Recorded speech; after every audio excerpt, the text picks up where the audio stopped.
பரிசுத்த வேதாகமம் பழைய ஏற்பாடு ஏசாயா தீர்க்க தரிசன புஸ்தகம் 21ஆம் அதிகாரம். கடல் வனாந்தரத்தின் பாரம்.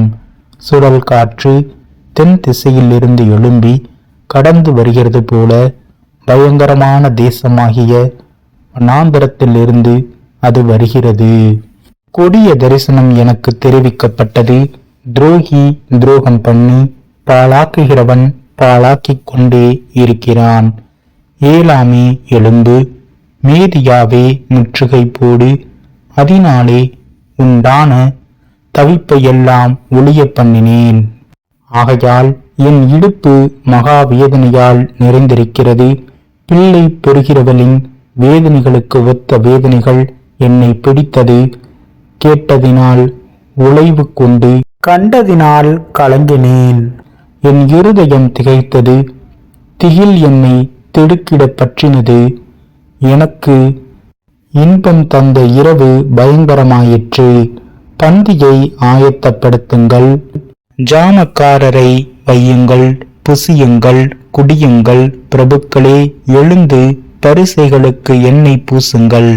ஆண்டவர் என்னை நோக்கி, நீ போய் காண்பதை தெரிவிக்கும்படி ஜாமக்காரனை வை என்றார்.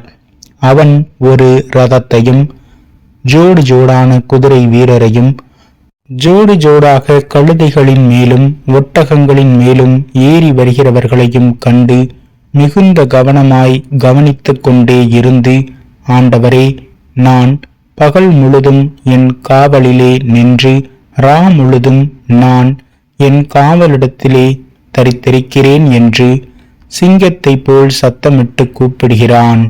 இதோ ஒரு ஜோடு குதிரை பூண்ட ரதத்தின் மேல் ஏறி இருக்கிற ஒரு மனுஷன் வருகிறான். பாபிலோன் விழுந்தது விழுந்தது, அதன் விக்கிரக தேவர்களை எல்லாம் தரையோடே மோதி உடைத்தார் என்று பிரதியுத்தரம் சொல்கிறான்.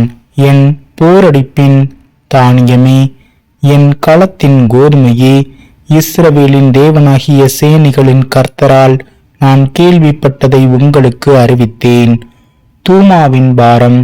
சேயீரிலிருந்து என்னை நோக்கி, ஜாமக்காரனே, இரவு எவ்வளவு சென்றது என்று கூப்பிட்டு கேட்க, அதற்கு ஜாமக்காரன், விடியற்காலம் வருகிறது, ரா காலமும் வருகிறது. நீங்கள் கேட்க மனதானால் திரும்பி வந்து கேளுங்கள் என்று சொல்கிறான். அரபியாவின் பாரம். திதானியராகிய பயண கூட்டங்களே, நீங்கள் அரபியாவின் காடுகளில் ரா தங்குவீர்கள். தேனா தேசத்தின் குடிகளே, நீங்கள் தாகமாயிருக்கிறவர்களுக்கு தண்ணீர் கொண்டு போய் தப்பி ஓடுகிறவர்களுக்கு அப்பம் கொடுக்க எதிர்கொண்டு போங்கள்.